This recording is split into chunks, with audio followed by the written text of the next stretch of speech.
Azt kell bebizonyítanunk, hogy mennyire leleményesek vagyunk, és mennyire tudunk elimprovizálni, úgymond, valami olyan bemutatót, amit a tisztelt publikum is értékelni tud.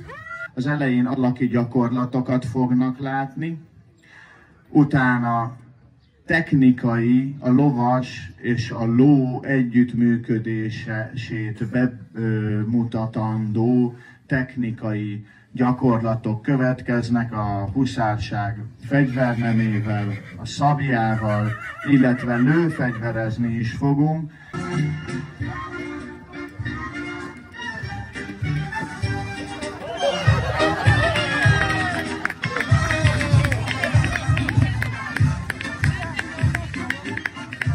Tisztelt Hölgyeim és Uraim!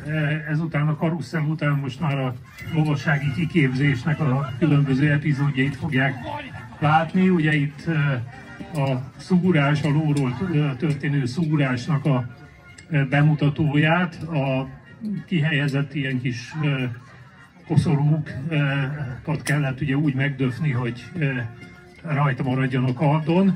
Ez nem volt olyan könnyű dolog, tehát hogyha valaki már ült lovon, vagy akár futtában megpróbál egy ilyen műveletet végrehajtani, hát bizony nagyon oda kell figyelni. Haza a 4. Sándor orosz főhercegnek a nevét viselő huszárezred, itt ugye a lőfegyver használatot láthatjuk. A huszárnak az alapfelszereléséhez egy pár elöltöltős pisztoly, illetve egy szintén elöltöltős karabély tartozott hozzá.